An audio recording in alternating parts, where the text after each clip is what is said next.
Innal hamdalillah nahmaduhu wa nasta'inuhu wa nastaghfiruh wa na'udzu billahi min shururi anfusina wa min sayyiati a'malina may yahdihillahu fala mudilla lahu wa may yudlil fala hadiya lahu asyhadu an la ilaha illallah wahdahu la syarika lahu wa asyhadu anna Muhammadan abduhu wa rasuluh. Ya ayyuhalladzina amanu ittaqullaha haqqa tuqatih wa la tamutunna illa wa antum muslimun. Ya ayyuhan nas ittaqu rabbakum alladzi khalaqakum min nafsin wahidah wa khalaqa minha zawjaha wa bassa minhuma rijalan katsiran wa nisaan. Wattaqullaha alladzi tasaaluna bihi wal arham innallaha kana 'alaykum raqiba. Ya ayyuhalladzina amanu ittaqullaha wa qulu qawlan sadida yuslih lakum a'malakum wa yaghfir lakum dhunubakum wa may yuti'illaha wa rasulahu faqad faza fawzan 'azima. Amma ba'd, fa inna asdaqal hadits kitabullah wa khairal hadi hadi Muhammad sallallahu alaihi wasallam wa sharral umuri muhdatsatuha wa kullu muhdatsatin bid'ah wa kullu bid'atin dhalalah wa kullu dhalalatin fin nar. Jemaah sekalian yang dirahmati Allah, marilah kita bersyukur kepada Allah yang telah memberikan kepada kita nikmat yang tak terhingga, sehingga dengan semua nikmat tersebut kita telah hadir di tempat yang dimuliakan Allah ini, yaitu majelis ilmu yang insya Allah kita dipakihkan Allah dalam urusan agama kita. Telah kita bicarakan yang lalu tentang orang-orang yang hapus amalnya. Hari ini kita akan masuki tentang kebalikannya. Hal apa saja yang bisa membuat terhapus dosanya? Merasa punya dosa apa enggak? Kullu bani Adam khata, khairul khata'in tawwabun. Semua keturunan Adam, yaitu manusia, pasti punya banyak kesalahan. Sebaik-baik manusia yang mempunyai banyak kesalahan itu hendaknya dia bertobat kepada Allah. Maka apa yang bisa menghapus dosa kita yang telah sebegitu banyak yang telah kita lakukan? Jawabannya cuma satu, tobat kepada Allah. Apakah kita ini juga harus tobat? Pertanyaannya melebihi itu. Apakah Rasulullah yang sudah dijamin surga juga bertobat kepada Allah? Yang beliau baca istighfar setiap harinya, kalau tidak 70 kali 100 kali riwayatnya ya. Astagfirullah wa atubu ilaih. Itu bacaannya. Berarti kita semua lebih pantas untuk bertobat kepada Allah dibandingkan dengan Nabi kita Muhammad SAW. Padahal kita tidak dijamin masuk surga, tidak dijamin untuk mengampuni dosa yang akan datang, tidak juga ada jaminan Allah sudah hapuskan dosa-dosa yang lalu, tidak ada sama sekali jaminan. Namun kita hanya dimotivasi oleh Allah dengan panggilan sebutan kasih sayang Allah, ya ayyuhalladzina amanu tubu ilallahi taubatan nasuha. Ya. Kenapa harus tubu ilallahi taubatan nasuha? Karena di sini ada penjelasan sambungannya. Ya. Asa rabbukum ayyukaffira ankum sayyi'atikum wa yudkhilakum jannatin tajri min tahtihal anhar. Yauma la yukhzillahu an-nabiyya wal ladzina amanu ma'a nuruhum yas'a baina aydihim wa bi aymanihim wa yaquluna rabbana atmim lana nurana waghfir lana innaka ala kulli syai'in qadir. Ya. Masih ingat enggak surat berapa? Surat At-Tahrim, surat yang ke-66 ayat yang ke-8. Ya. Wahai orang-orang yang beriman, bertobatlah kepada Allah dengan taubat sebenar-benarnya, taubat semurni-murninya, taubatan nasuha. Ya, agar senantiasa rohmu akan menutupi kesalahan-kesalahanmu. Yukaffir ankum sayyi'atikum. Allah menutupi kesalahan, artinya Allah mengampuni dosa-dosa yang sudah kita lakukan. Ya, yang akan datang mohon ampun. Yang sekarang adakan perbaikan. Yang lalu mohon ampun, yang akan datang minta apa? Petunjuk. Karena kan sebentar lagi kita tidak tahu dosa apa lagi yang mau kita perbuat. Apa sudah direncanakan mau berbuat dosa apa? Ya, manusia acap sekali dia berbuat dosa itu tidak pakai rencana, tapi tiba-tiba dia sudah berdosa kepada Allah, dia sudah berdosa kepada manusia. Karena memang rentan sekali, manusia ini memang acap sekali untuk berbuat kesalahan. Siapapun dia, ya, tidak terkecuali. Karena manusia pada hakikatnya banyak berbuat dosa. Nah, bagaimana rahmat Allah yang besar yang disiapkan untuk orang-orang yang berdosa? Karena itu Allah katakan dalam ayat ini, mudah-mudahan atau niscaya Allah akan menutupi kesalahan-kesalahanmu, mengampuni dosa-dosamu, dan memasukkanmu ke dalam surga yang mengalir sungai-sungai di bawahnya pada ketika hari Allah tidak menghinakan nabinya dan orang-orang mukmin bersamanya, yang cahaya mereka memancar di hadapan sebelah kanan mereka dan di hadapan mereka, ya, di hadapan dan di sebelah kanan, sambil mereka mengatakan, ya Rabb kami, sempurnakanlah cahaya kami dan ampunilah kami, sesungguhnya Engkau Maha Kuasa atas segala sesuatu. Sebagian ulama mengatakan bahwa doa ini bisa kita juga ucapkan, Rabbana asmim lana nurana waghfir lana innaka ala kulli syai'in qadir. Ini doa. Ya, dalam ayat ini Allah ajarkan doa untuk kita semua. Ya. Oleh karenanya kalau kita sekarang sudah merasa banyak berbuat dosa, Allah buka peluang kepada kita untuk bertobat dengan tobat sebenar-benarnya supaya Allah ampuni dosa kita. Kenapa harus tobat dulu?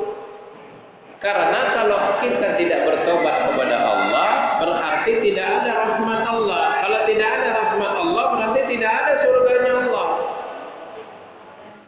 Ya. Apa rahmat Allah yang paling besar? Ya ampunan dari Allah Subhanahu wa taala. Apa yang disebutkan Allah dalam Al-Quran itu pasti. Ya. Allah Subhanahu wa taala berfirman dalam ayatnya, walaula fadlallahi alaikum wa rahmatuhu ma zaka minkum min ahadin sabar walakinnallaha zakki man yasha. Kalaulah bukan karena rahmat Allah dan karunia-Nya, tidak seorang pun di antara kamu yang bersih. Tidak seorang pun di antara kamu yang bersih, tapi Allah membersihkan kepada siapa yang dikehendakinya. Maka kita jadi orang-orang yang dikehendaki Allah untuk dibersihkan. Dengan apa dibersihkannya? Dengan bertobat kepada Allah dan banyak mohon ampun kepada Allah. Itulah kata kuncinya. Selama kita tidak bertobat kepada Allah dan tidak mau mohon ampun kepada Allah, berarti kita sombong. Sombong kepada Allah. Tadi saya baca dalam surat An-Nur. Surat An-Nur itu surat yang ke-24. Ya. Coba lihat ayat yang ke-21. Ya. Coba surat yang ke-24 ayat yang ke-21. Kita lihat sama-sama. Supaya sama-sama kita mengamati apa sih maksud Allah dalam ayat ini. Ya. Silakan, sudah ketemu belum? Ya.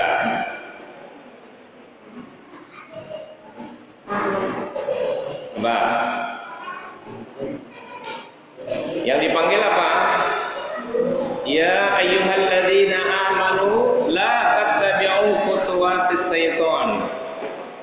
Wa may yattabi' khutuwatis syaitan fa innahu ya'muru bil fahsya wal munkar. Baru ada kata yang saya baca tadi. Walaula fadlullahi 'alaikum wa rahmatuhu ma zaka minkum min ahadin abada, walakinallaha yuzakki man yasha, wallahu samiun 'alim.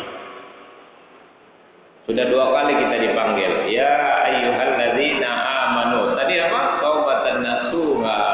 Ya, suruh tobat sebenarnya. Sekarang Allah panggil lagi. Kenapa kita harus bertobat kepada Allah? Hadisnya sudah saya baca. Kalau dalam Bulughul Maram, kalau mau dilihat nomor hadisnya 1505. Yang tadi saya baca. Ya. Yang Rasulullah SAW bersabda, "Kullu bani Adam khata, khairul khata'ina tawwabin." Ya. Jadi tawwab itu bertobat kepada Allah. Ya, awabin. Yang dulu saya pernah jelaskan juga orang-orang yang kembali. Ya. Nah, karena sudah tahu, kita ini sudah tahu bahwa kita ini nggak ada yang bersih. Coba perhatikan ayat yang barusan saya baca. Ya. Wahai orang-orang yang beriman, janganlah kamu mengikuti langkah-langkah setan. Langkah-langkah setan. Karena setan itu apa? Barang siapa yang mengikuti langkah-langkah setan, maka sesungguhnya setan itu menyuruh apa? Mengerjakan yang keji dan mungkar, fahsya wal munkar, keji dan mungkar. Nah, kalaulah tidak karena rahmat Allah dan karunia-Nya kepadamu, ya apa? Niscaya tidak seorang pun dari kamu yang bersih dari perbuatan-perbuatan yang keji dan mungkar itu. Tidak seorang pun. Kalau kata tidak seorang pun termasuk siapa? Seluruh manusia. Ya, tidak termasuk satu pun dikecualikan, tidak sama sekali. Mau dia kiai, mau dia ustadz, mau dia ulama, ya, yang dijaga cuma Nabi. Nabi SAW dijaga oleh Allah, maksum. Kata maksum,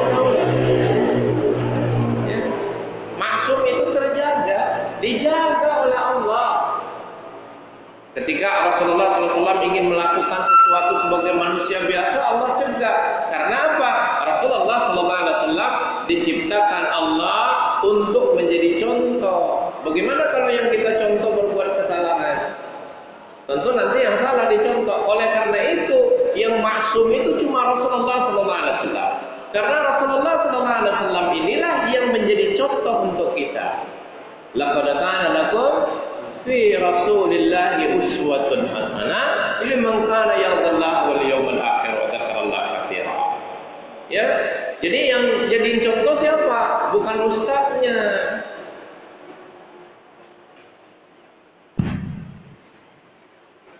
Minum pakai tangan kiri. Ya. Oleh karena itu, yang kita contoh adalah Rasulullah SAW. Bukan ustadznya, bukan kiainya. Siapapun dia mesti melakukan kesalahan. Dan tidak ada jaminan seorang pun di antara kita ini jadi maksum gitu, tidak boleh. Ya, sahabat sekalipun yang hidup di zaman Rasulullah SAW tidak ada jaminan sama sekali. Individu sahabat tidak maksum, tapi kalau ijma sahabat itu maksum. Kenapa? Karena tidak mungkin sahabat bersatu untuk melakukan fahsya wal munkar. Mereka juga dijaga karena ijma sahabat. Beda dengan setelah zaman sahabat, tabi'in, tabi'in sampai kepada hari ini. Kita ini. Mungkin dari bangun tidur tadi sampai hari ini, sampai sekarang ini sudah banyak kesalahan yang kita sudah lakukan. Cuma karena kita tidak mencatatnya dan kita tidak pernah mengingatnya, kita lupa. Perasaannya kita sudah benar aja. Padahal boleh jadi juga kita berbuat kesalahan dari bangun tidur tadi sampai sekarang ini. Belum lagi nanti sampai sore. Terus seperti itu, terus seperti itu. Ya. Oleh karena itu, jaminan yang diberikan untuk kita apa? Kesempatan untuk kita bertobat kepada Allah. Karena kalaulah bukan karena rahmat Allah dan karunia-Nya kepada kamu, niscaya tidak seorang pun di antara kamu yang bersih. Tapi Allah membersihkan kepada siapa yang dikehendakinya. Itulah rahmat Allah yang kita miliki sekarang. Ya. Bagaimana rahmat Allah ini kita raih? Ya satu-satunya kita sadar bahwa kita adalah manusia biasa, banyak berbuat dosa. Kesempatan yang Allah berikan umur panjang sekarang ini untuk kita bertobat kepada Allah, untuk menumpuk kebaikan-kebaikan yang mungkin kita harus bawa pulang menghadap Allah nanti.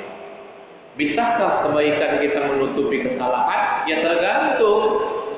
Apakah kesalahan yang sudah kita perbuat ini bisa kita tutupi? Tanpa tobat nggak ada. Oleh karena itu pertama kita harus bertobat kepada Allah. Kalau kita sudah bertobat kepada Allah, seakan-akan kita sudah tidak punya dosa lagi. Terus menerus tobat itu terus menerus. Ya.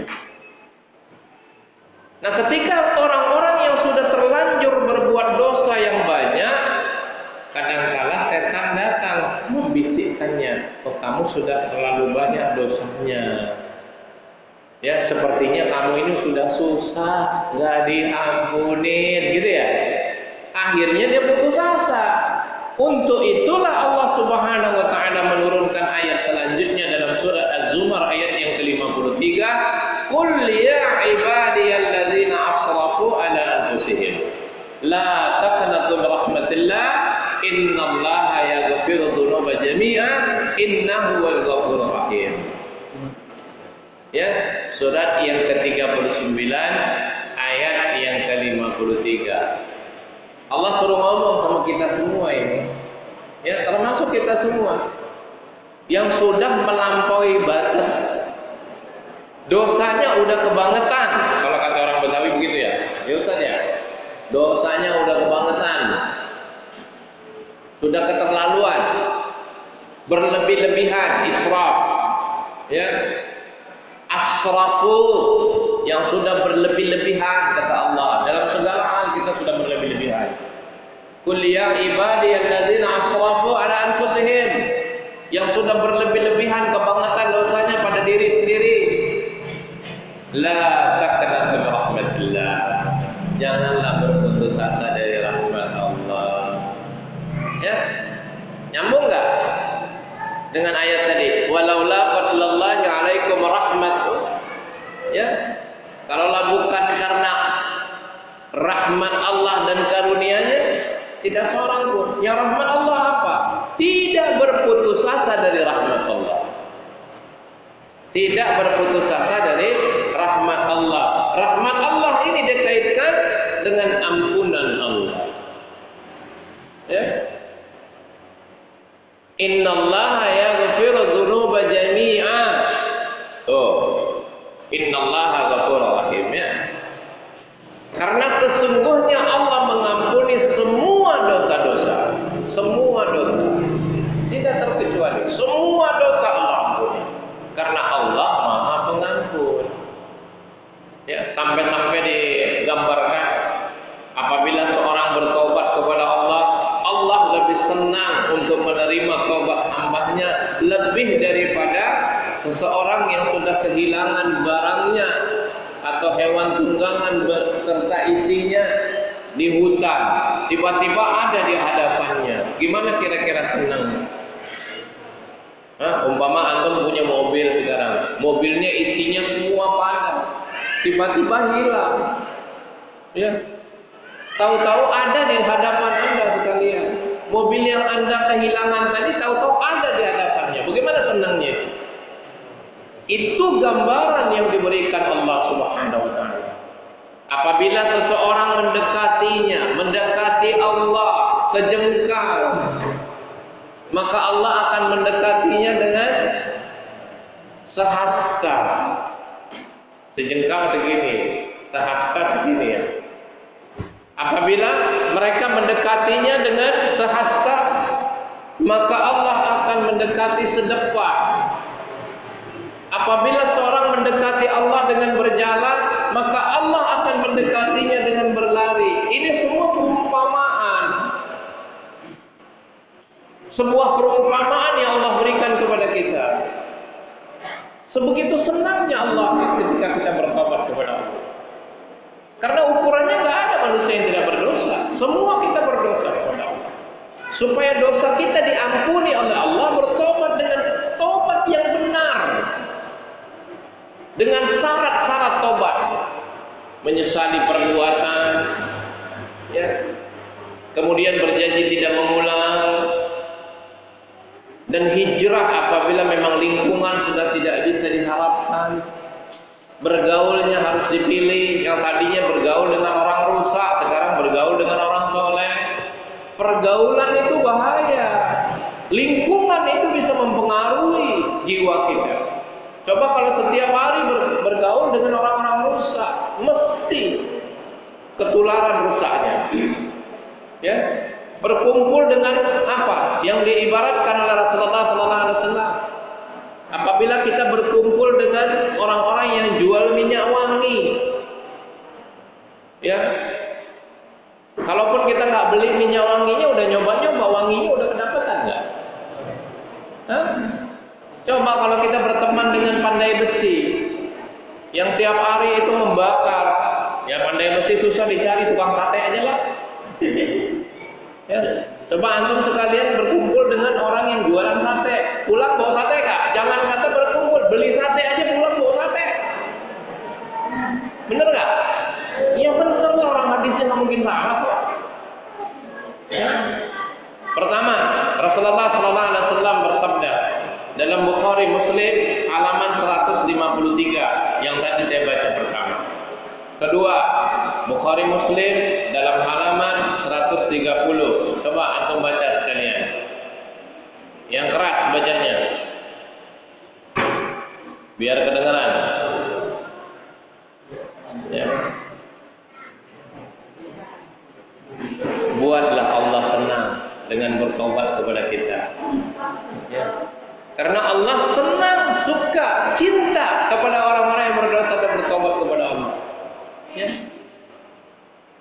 Lalu ada yang bertanya mungkin, bagaimana kalau manusia semua nggak ada yang bertobat, nggak rugi juga Allah? Ya. Tapi karena ini hadisnya kita baca, tidak bisa kita mentakwil lebih jauh. Yang penting Allah cinta, Allah suka, sebagaimana yang digambarkan Allah tadi. Coba baca halaman 153 dulu. Judulnya aja apa? Optimis. Keharusan optimis. Optimis itu apa? Ayo, optimis itu apa? Hah? Apa optimis? Iya. Ya. Optimis itu sesuatu motivasi. Ya, berbaik sangka kepada Allah dengan semangat, tidak berputus asa. Lawan kata dalam putus asa itu optimis. Semangat kita. Nanti Allah ampuni, nanti Allah ampuni. Coba kalau enggak, kayaknya saya udah kepalang basah ini. Kepalang basah, pernah dengar bu? Udah kepalang basah, kayaknya saya udah nggak diampuni gitu. Ya, makanya kalau kita lihat asbabun nuzul ayat yang saya baca tadi dalam surat 39 ayat 53, ada seorang sahabat datang, apakah dosa seperti saya ini masih diampuni nggak? Udah membunuh, ya, sudah, ya tadinya sudah berbuat perampokan yang luar biasa, sudah membunuh, minum khamr, berzina, apalagi segala macam dosa ada tadi. Ya. Orang seperti saya ini diampuni enggak? Maka turun ayat tadi, qul ya ibadiyalladzina asrafu ala anfusihim la taqnatu min rahmatillah innallaha yaghfiru dzunuba jami'a innahu wal ghafurur rahim. Semangat, optimis. Semangat enggak kalau begitu kita dengar ayat tadi? Tadinya udah putus asa kita. Ya kan? Tapi optimis, jangan putus asa dari rahmat Allah karena Allah mengampuni semua dosa. Selama kita mau bertobat kepada Allah, selama kita mau mohon ampun kepada Allah, sebelum matahari terbit dari barat, selama itu Allah masih menerima tobat kita. Jadi nggak ada istilahnya Sering dengar kan? Kalau udah 60 tahun, udah susah.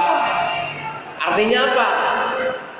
Ada seorang ulama tabi'in, Said bin Musayyab bertanya, 60 tahun masih belum bertobat. Waduh, kebangetan. Itu baru kebangetan orangnya. Udah 60 tahun. Kenapa kata 60? Umur manusia pada zaman ini, umat Muhammad SAW antara 60 ke 70. Kalau sudah masuk kepala 6, siap-siap mau mati. Udah 60 belum tobat juga, pintu kematian sudah terbuka. Mau kemana? Udah 60 tahun, masih belum bertobat. Tapi tidak ada batasan. Perhatikan, nggak ada dalil kalau udah 60 nggak diterima. Nggak ada. Yang nggak diterima, mau mati tobatnya baru nggak diterima. Selama dia belum tahu mau mati, selama itu diterima. Selama belum sampai sakratul maut, dia masih diterima tobatnya. Selama belum terbit matahari dari barat, tetap diterima tobatnya. Baik, baca dulu itu.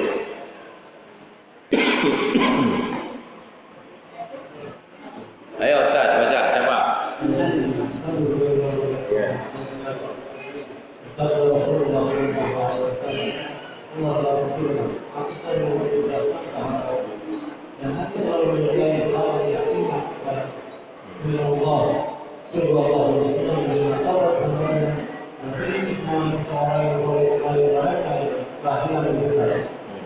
Dan siapa yang berjanji kepada kesusahan, maka aku berikan kepadanya cahaya. Dan siapa yang berikan kepada kesusahan, maka aku berikan kepadanya cahaya. Dan bila dia kepada dengan berjalan, maka aku berikan kepadanya dengan berjalan. Nah, coba. Sebagaimana senangnya Allah beserta prasangka hambanya. Nah, ini juga perlu kita amati hadis ini, mengikuti prasangka-prasangka. Ya. Jadi aku selalu mengikuti prasangka hambaku. Kalau kita bersangka pesimis gimana? Kayaknya udahlah. Habis saya ini udah gak diterima lagi. Udah masuk neraka. Ini bisikan setan. Setan membisikkan itu. Udah, kamu tuh udah banyak dosa. Udah susah bertobatnya kamu. Udah gak diterima tobatnya kamu. Udah kepalang tanggung kamu. Kepalang basah. Udah habis. Tapi Allah menjanjikan untuk mengampuni. Ini janji Allah. Allah menjanjikan untuk mengampuni seluruh dosa. Apa saja dosanya. Ya, karena israf atau asraf itu sampai Allah ajarkan doanya nanti. Orang yang berlebih-lebihan. Ya. Kita ini berlebih-lebihan dalam urusan segala masalah. Makan itu kadang-kadang berlebihan. Ya. Coba kata israf kita temukan lagi di mana? Kulu wasrabu wala tusrifu. Ingat enggak? Makan, minum. Tapi jangan israf, jangan berlebih-lebihan. Tuh. Berlebih-lebihannya gimana? Apa enggak boleh kenyang? Siapa bilang nggak boleh kenyang? Kenceng banget. Pakai dalil ya. Makan sebelum lapar, berhenti sebelum kenyang. Nggak bisa. Belum kenyang suruh berhenti. Yang ada, jangan sampai kita terlalu kelaparan baru kita makan. Mudarat itu. Ketika lapar itu. Jadi kalau ditanya makanan paling enak itu di mana? Ya ketika lapar itu. Benar gak? Coba Anda biasa makan daging. Tapi ketika bulan Ramadan tempe terasa daging. Karena apa? Ketika lapar. Apa aja makanan enak kan? Nah, begitupun jangan kekenyangan. Itu yang gak boleh. Ukuran kenyang itu gak sama. Ukuran kenyangnya saya beda dengan ukuran kenyangnya Pak Ustadz Saifullah. Beda. Ya, beda. Karena ukuran kenyang seseorang itu porsi makannya beda-beda. Ada orang makan dikit kenyang, ada orang makan banyak belum kenyang. Jadi bukan makan yang dibatasi, tapi porsi yang sesuai ukurannya yang dibatasi. Kalau sampai nambah lagi, berarti sudah israf, sudah kekenyangan, bangun aja susah. Coba buka puasa jor-joran nggak? Semua ada, ya, semua dimakan. Sholat maghrib telat. Hah? Apalagi kalau mau tarawih, sholat maghribnya aja telat, ya kan? Tergantung kan. Ada orang yang begitu sudah disediakan makanan atau daharan malam, dia makan dulu. Karena kalau dia tidak makan dulu, dia tidak, selera makannya akan hilang. Ini juga beda-beda, nggak bisa kita samakan. Ada orang yang begitu masuk waktu, dia harus makan. Ada orang yang dia begitu masuk waktu, dia persiapkan dulu, dia sholat dulu, pulang sholat baru makan. Ini kebiasaan, nggak bisa disamain. Agama tidak mengambil sikap dalam masalah itu. Jadi tergantung orangnya, mau makan dulu silakan, mau sholat dulu silakan. Ya kebiasaan orang beda-beda, nggak bisa kita paksakan orang harus sama. Israf nggak? Itu maksudnya berlebih-lebihan. Segala hal bisa berlebihan. Nah, ketika kita sudah berlebih-lebihan kepada Allah, satu pintu tobat yang masih terbuka untuk kita. Dan bergaul. Tadi sudah saya katakan bergaul. Halaman 130. Coba sekarang tentuin. Kalau sekarang tidak bisa ditentukan pergaulan kita, siap-siap masuk neraka gara-gara teman. Catat itu baik-baik. Ya, masuk neraka gara-gara teman. Nah, gimana? Mau ayatnya? Nanti saya bacain. Silakan. Makanya Rasulullah katakan apa? Itu ibarat.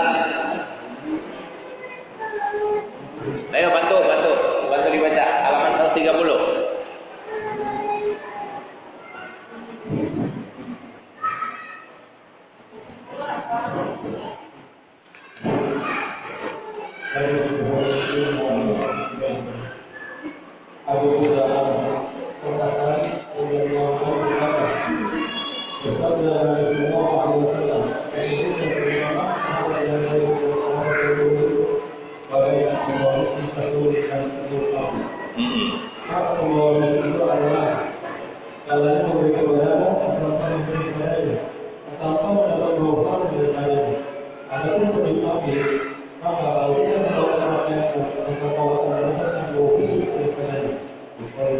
Nah, gimana? Mau ditentuin sekarang nggak bergaulnya?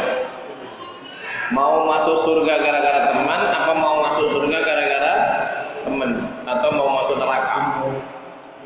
Apa bisa, Ustaz? Gitu ya nanyanya. Apa bisa gara-gara teman masuk neraka? Orang kata Allah bisa kok. Masa kata kita enggak? Ya. Sekarang tentuin. Mau bergaul dengan siapa? Kita ini bertobat karena hijrah. Salah satu syarat tobat itu sendiri adalah hijrah. Ya. Dari mana dalil yang diambil hijrah? Ketika seseorang yang sudah membunuh 99 orang, maka dia datang kepada seorang alim yang dikatakan pada Bani Israel. Ya. Adakah jalan untuk saya tobat? Enggak ada, udah kepalang tanggung, dibunuh sekalian. Hati-hati ngejawab tuh, bisa dibunuh nanti. Ya, jadi genap 100. Tadinya baru 99 orang dibunuh. Gara-gara ustadznya jawab nggak bisa, dibunuh sekalian. Ya udah kepalang tanggung, mau ngapain? Ya kan? Makanya nanya tuh orang yang bener, salah nanya juga runyam nanti. Wah, kamu sih udah nggak bisa, nggak ada jalan tobat untuk kamu. Kamu udah bunuh 99 orang, enak aja kamu mau tobat, betul gitu ya? Bunuh sekalian, 100. Kemudian dia pergi ke orang yang benar alimnya. Makanya ada orang yang alim, ada yang dialimkan. Ayo, bedanya apa? Ada orang yang ulama, tapi ada orang yang diulamakan. Ya, sekarang ini kan tukang doa jadi ulama. Betul Ustaz ya? Ya kan tadi Ustaz ngomong sama saya. Iya. Ya kan? Hebat kayaknya kita ini tukang doa. Saya doain, wah berhasil. Wah, hebat sekali. Umar bin Khattab radhiyallahu anhu berkata apa? Saya ini gak ada apa-apanya dalam doa. Ukuran Umar bin Khattab radhiyallahu anhu, kalau setan papasan sama beliau itu setannya ngambil jalan lain.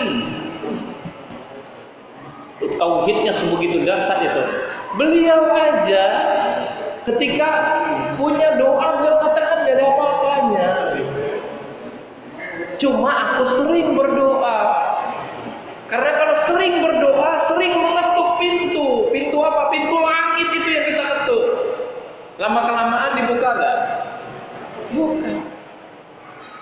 Terus kita baru sekali dikabul, udah gede kepala kita kayaknya. Yang mengabulkan itu Allah. Gak ada apa-apa doa kita. Cuma kita dianjurkan untuk minta kepada Allah. Sama seperti kita ini berdoa. Nah, di saat kita berdoa seperti ini, terbuka pintu lagi. Ya, gara-gara teman masuk neraka. Coba buka surat 25.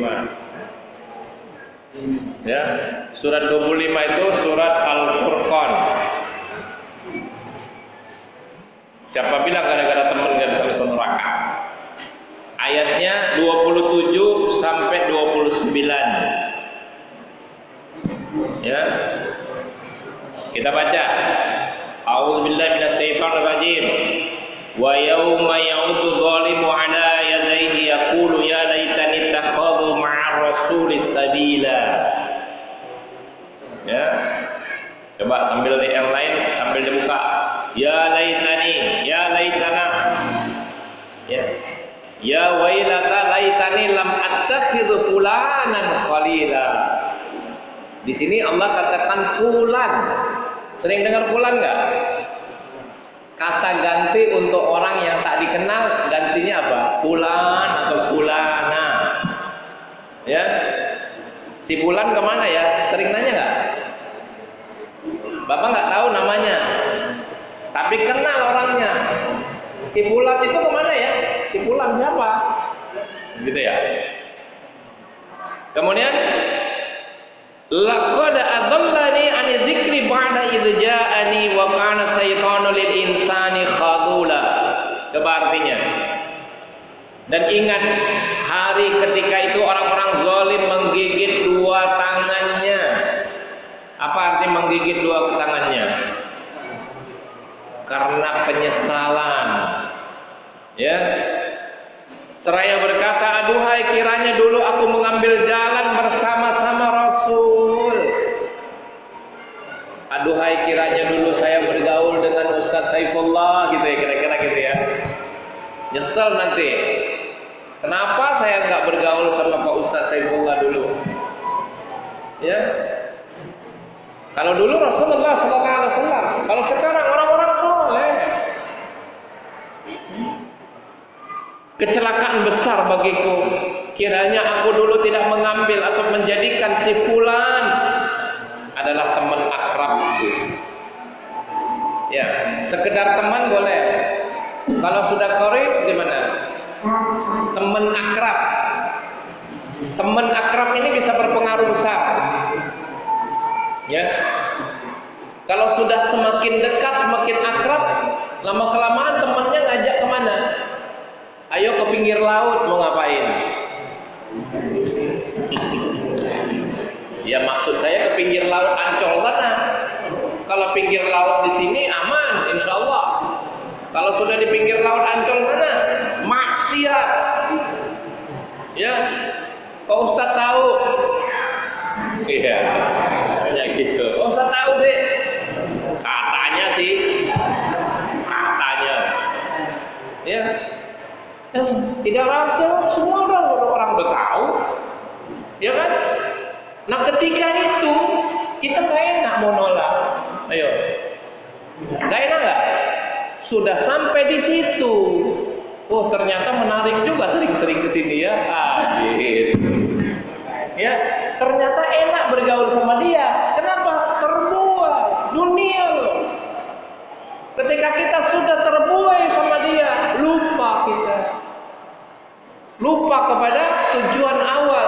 Judulnya mau ngajak dia ke tempat yang benar, malah kita diajak ke tempat yang nggak benar. Ya kan? Nah, apa ayat berikutnya? Sesungguhnya dia telah menyesatkan aku dari Al-Quran. Ketika Al-Quran itu telah datang kepada aku dan adalah setan itu tidak mau menolong manusia, makanya nyesel. Nyeselnya kapan? Udah di sana telat. Makanya sebelum ke sana nyesel sekarang. Kalau masih punya teman-teman yang ngajak nggak bener, udah wakul salam. Wah, itu bahasanya. Ucapkan selamat tinggal. Ya, wakul salam. Ucapkan selamat tinggal. Udah, selamat tinggal. Ganti pergaulan yang lain. Supaya teman yang bisa mengajak kepada surga. Ya, ketika sudah berhadapan kita di hadapan nanti di akhirat itu ada yang sudah nyesel duluan. Ada yang sudah nyesel duluan, dan hal ini diabadikan Allah dalam Al-Qur'an. Kita buka dalam surat Al-A'raf. Al-A'raf itu tempat yang tinggi.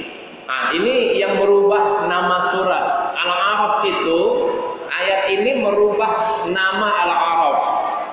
Tempat yang tinggi. Dia bisa melihat temannya. Seakan-akan kalau bahasa saya gini, ya untung saya nggak ikut dia dulu. Kalau enggak, saya sama terjerumus di situ. Kira-kira begitu. Saya bahasa Qur'annya tentu nggak seperti itu. Ya, bahasa Qur'an itu indah sekali ya. Lihat dalam surat 7 ayat 44 sampai 50. Wah, kebanyakan kayaknya. Tapi poinnya ini coba kita lihat. Surat 7 Al-A'raf. Nah, ini gara-gara teman juga ini. Ya, nyesel. Jadi sekarang nyesel nih. Ya, tolong nyeselnya sekarang, jangan sampai nanti udah di sana telat.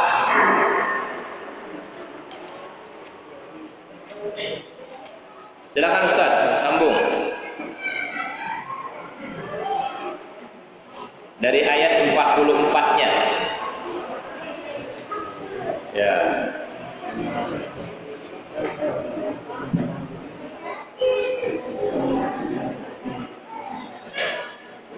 Ya. Atau langsung aja supaya singkat ayat 48, kepanjangan. Ayat 48-nya coba baca. Ya. Iya.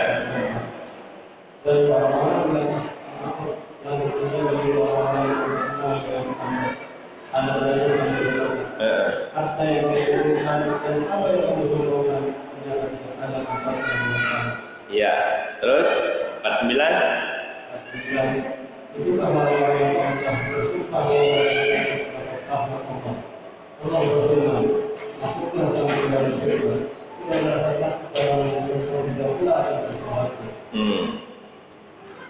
Kan? 50 satu lagi. 50 para penghuni akan menyuruh para penghuni surga. Kalau nanti kita untuk apa yang harus Allah telah menjawab sungguh Allah telah mengharapkan tujuan yang berbeda. Ya. Jadi dalam ayat ini digambarkan ketika melihat penduduk surga bisa melihat penduduk neraka merasa menyesal. Ya, untung saya dulu. Nah, bagaimana kalau sekarang telat? Seakan-akan kita bergaul, tapi pergaulan kita ini sudah terjerumus kita. Berarti kita nggak taubat, berarti kita nggak hijrah.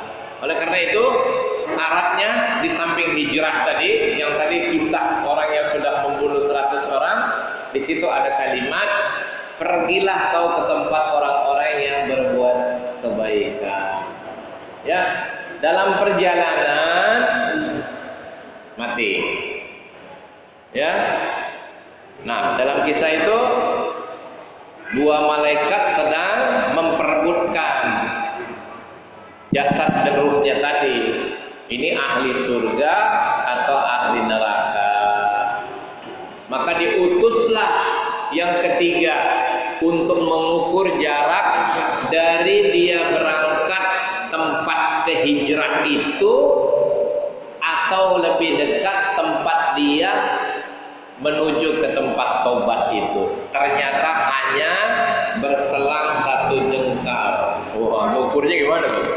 Malaikat yang ngukur, ente suruh ngukur nggak sanggup. Ya, ternyata hanya terpaut 1 jengkal. Akhirnya dia dimasukkan ke surga. Karena apa? Menuju sekarang ini apa perlu kita sejauh itu? Enggak. Ketika kita ini hijrah dari yang tidak baik menuju kepada baik, mana yang lebih dekat? Kira-kira seperti itu. Kalau kita masih sudah pergi ke sana, umur sampai, ya sudah, berarti Allah sudah sampaikan hijrah kita yang baik itu. Ya, ayat ini sebenarnya ijtihad. Dulu pada zaman Rasulullah SAW ada orang yang ikut hijrah bersama Rasulullah SAW, tapi nggak sampai Madinah. Di tengah jalan dibunuh. Hijrahnya, fisiknya udah nggak sampai, niatnya sudah sampai, pahalanya disempurnakan. Seperti itu gambarannya. Ya, ini kan berangkat dari Mekah menuju Madinah, tapi di tengah jalan dibunuh oleh kafir-kafir Quraisy. Tidak sampai, dirampok, dibunuh. Maka Allah turunkan ayat ini. Orang yang menuju kepada kebaikan, walaupun dia belum sampai kepada kebaikan, maka sudah dicatat pahala seakan-akan dia sudah melakukan kebaikan. Surat 4 ayat 100. Ya. Jadi oleh karena itu kita ini niatkan aja dulu. Niatkan aja kita mau hijrah. Ganti pergaulan. Si fulan-fulan itu yang ngajak-ngajak gak bener, ya sudah. Anda yang harus mengajak kepada kebaikan, bukan Anda yang diajak. Niat pertamanya mungkin mau ngajak, tapi lebih kuat yang mantap. Akhirnya kepancing. Judulnya apa? Mancing ikan. Ikannya terlalu gede. Akhirnya kecemplung juga ya. Ditarik ikan. Bisa nggak kira-kira? Bisa. Coba baca surat 4 ayat 100.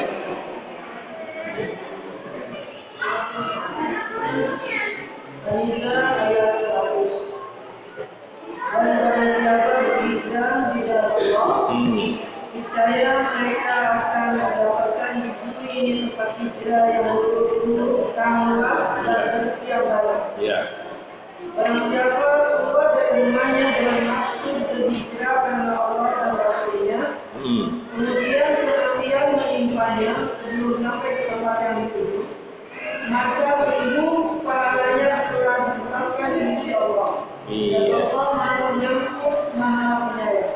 Kisah yang tadi, yang telah membunuh 99 plus 1 berarti 100. Ya, nanti jadi PR aja. Kisah ini sudah diabadikan dalam bab Tobat. Ya, dalam bab Tobat halaman 20 berapa?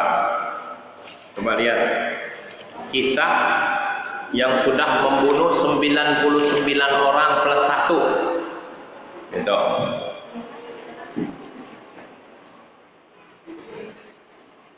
Halaman 26 kan? Iya.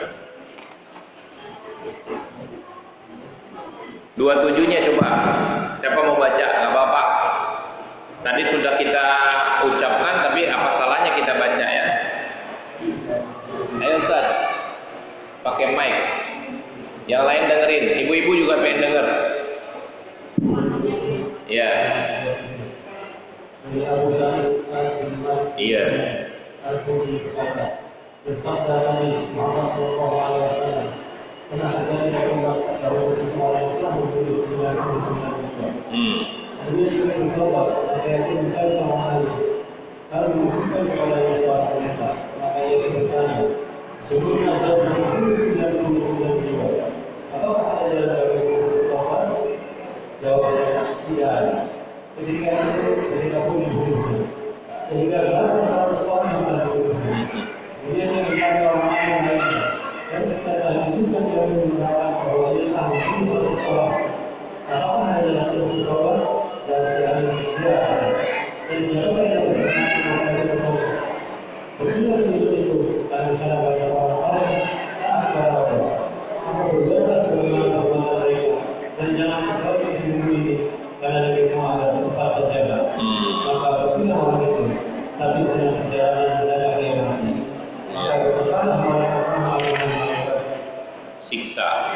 siksa. Pertama mereka tamat, dia berjalan untuk bertobat kepada Allah dengan penuh hatinya. Pertama mereka siksa, dia belum pernah berbuat kebaikan sama sekali. Maka datanglah seorang malaikat kepada manusia yang menjadi juru tenang atau hakim di antara mereka. Dia berkata, pukul saja dalam antara musuh yang ditinggalkan dan yang dibunuh. Maka kemana ia lebih dekat? Masukkanlah dia kepada golongan orang sana. Maka dikurang kedua jalan itu dan ternyata lebih dekat menuju orang-orang baik yang dibunuh. Dia kena terbawa singkat. Maka berpeganlah ruhnya orang mereka rahmat. Cuma sejengkal, Pak. Dari tempat dia hijrah tadi disuruh pergi kau ke sana, jangan kembali, karena di sana itu orang-orang yang berbuat baik. Jangan kembali lagi ke tempat kamu, karena banyak orang-orang yang rusak di situ. Inilah dalil yang dipakai oleh orang ulama untuk mengatakan kalau lingkungan sudah tidak bisa diharapkan lagi, malah menjerumuskan kita ke tempat yang nggak benar, mau nggak mau kita ganti. Jangan lagi tinggal di situ. Tapi secara fisik mungkin kalau pindah rumah nggak bisa ya. Ya harus jual rumah semua ya, repot banget ya. Tidak itu yang kita bahas. Ya. Walaupun rumah kita tetap di situ tapi ganti pergaulannya.